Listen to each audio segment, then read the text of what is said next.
Hello, everyone. Today I've got three brand new horror books for you guys to check out. Two of them are already released. You can purchase them right now, and one is coming out next month. But it's one you definitely do not want to miss. Trust me on that. And before we get started, I want to remind you that I have horror books for sale. They're only $1 each, and you can find those books at the link in the description.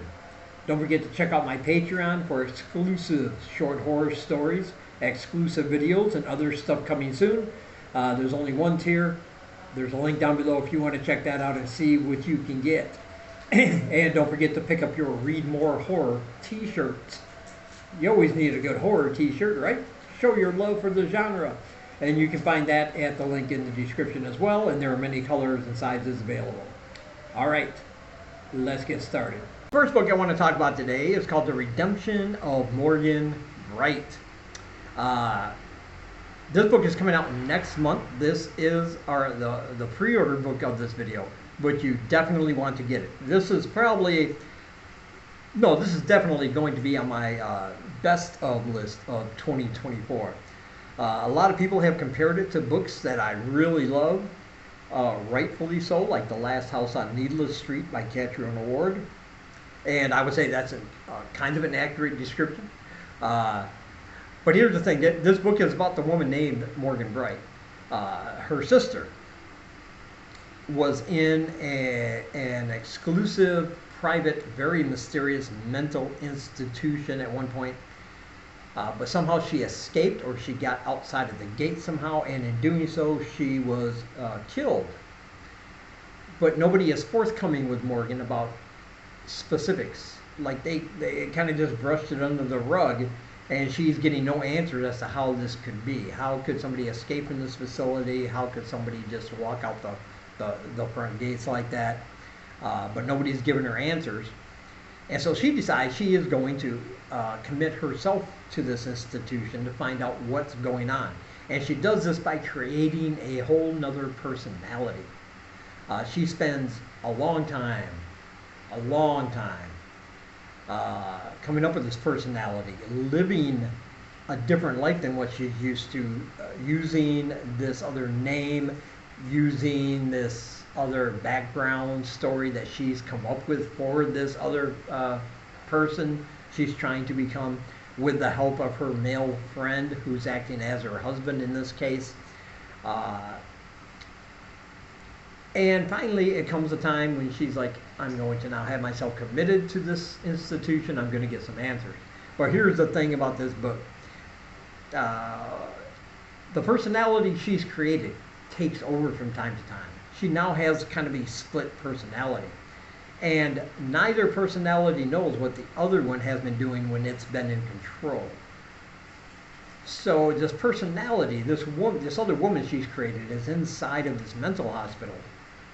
And this personality really enjoys the experience. She's falling for all of the things that they're trying to get her to do. She's very ambitious to follow the steps and do these things they're telling her to do in order to get better, no matter how strange and weird or out there they are. And some of these things are very weird and out there. The head of psychiatry at the hospital has many secrets as well. And you're going to find out about that, of course, and other things inside this place. I don't want to give too much away, but very horrific things in this place. And her other personality is liking it and going along with it and being the model inmate. On the other hand, when Morgan's personality comes out, she has no idea what this other personality has been up to. And she feels the exact opposite. She knows that what this psychiatrist is saying is just a bunch of word salad, trying to get people to conform to something not quite right by calling it treatment. But she doesn't quite know how to express that, because if she acts up and then the other personality comes forward, what's that going to be? How's that going to work? And so this makes for some very, very terrifying, tense, and chilling sequences while she's in that hospital. Uh, and in the meantime, we are going to find out some things that are going on in there, some things behind the scenes. No matter how pristine and how nice it might look to an outsider's view, there are things deep within the belly of this facility that are beyond this world. And the thing I like about this book is that it has a lot of secrets, just like The Last House on Needless Street, yes. And this author is really good at revealing these things over a period of time. And every time there's a new revelation, every time there's a new twist, it just expands the story, and you're just sitting there going, oh wow, I did not see that coming. There are a lot of instances in this book where I said, I did not see that coming, and more than one. And I think you're going to feel the same way, because it's just a great, well-written story. And you're going to read things earlier that you might kind of skim over, thinking it's just part of the overall narrative, but then something will happen later in the book and you'll want to go back and reread, because you're like, that was a little clue. He left a little clue there as to some of these things. But when you find out what's really happening there, it is truly terrifying as well. And what happened to her sister, well, you're going to have to read to find out, but we'll get there as well. But it's basically this conflict between these two disparate personalities living within the same woman, and trying to kind of get along enough so that Morgan can figure out what happened to her sister, and while all this stuff is going on inside. And we are going to meet some other characters, some other inmates or patients in this facility. And the thing I really like about this is that these patients they've done some horrible things, terrible things. Like if you're looking from the outside in and you hear about the things they've done, you think that person's a monster, they don't deserve to live.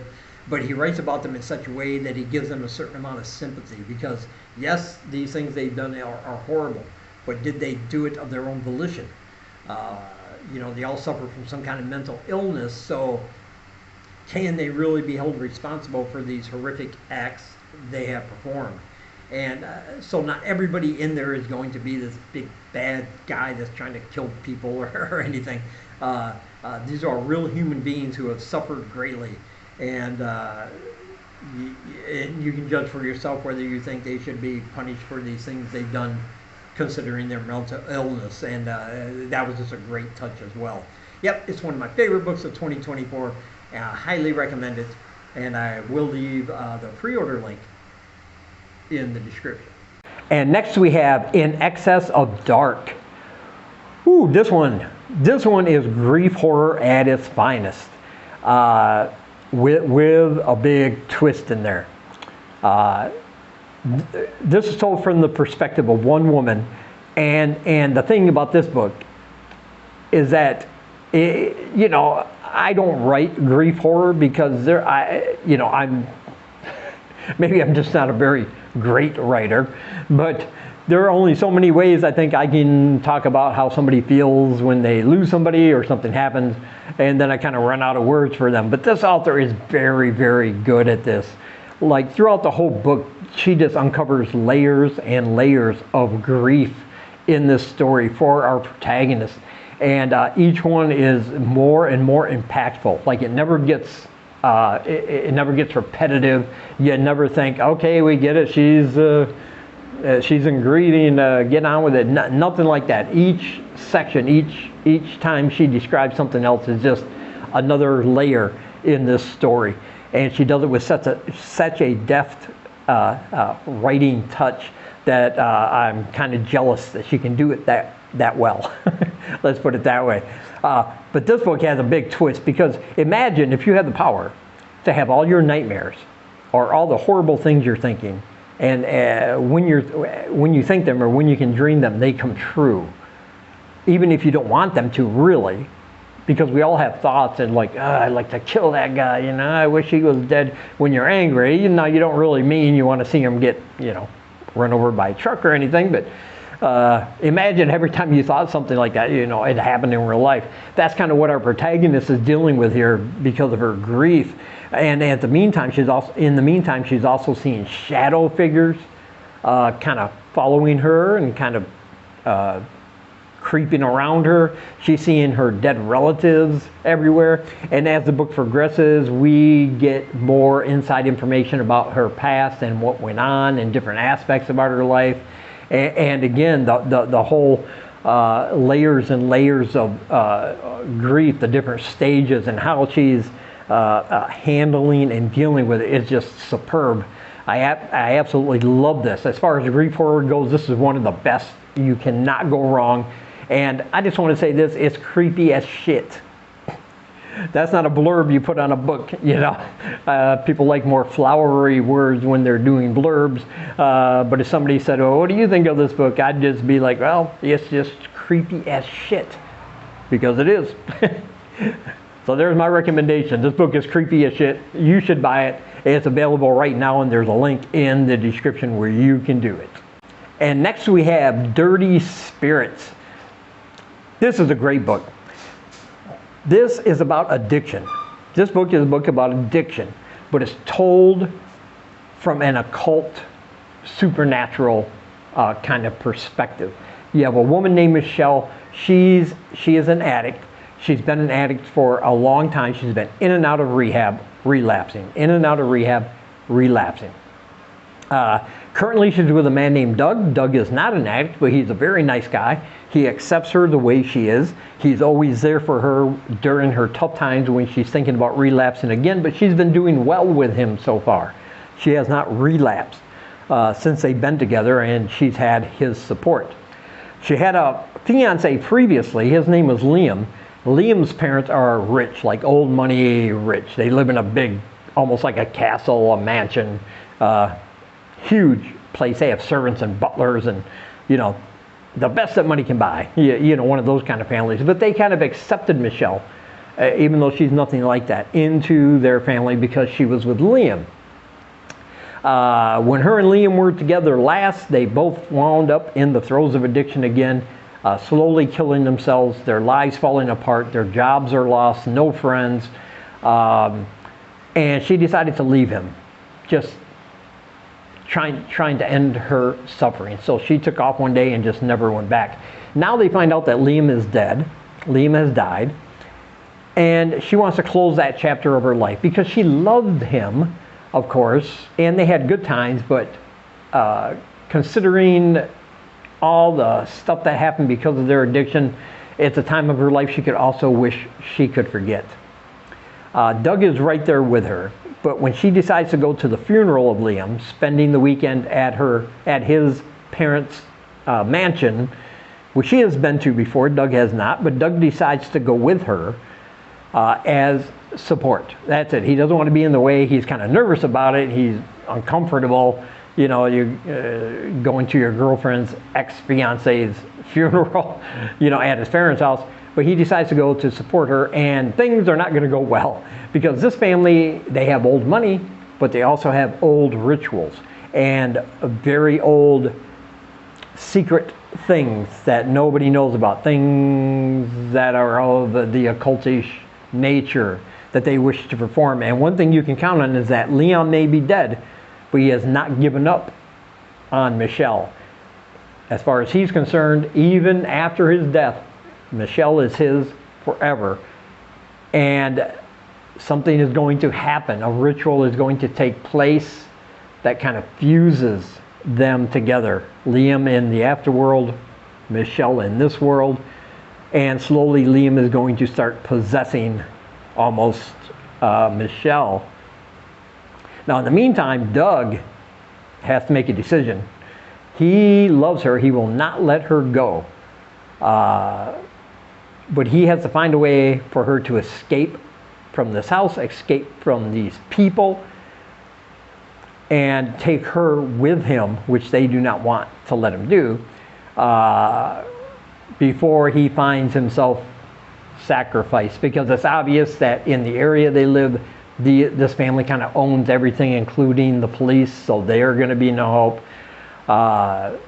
But some very, very terrifying, frightening things are going to happen because of this connection between Liam and Michelle. And yeah, it's going to turn very bloody at times. It's going to be a matter of survival for Doug. And the thing I love about this story, though, is that it incorporates this very realistic portrayal of addiction and people who are with people who are addicted. You know, like Doug goes to Al-Anon meetings while she goes to AA meetings. And he portrays that very realistically.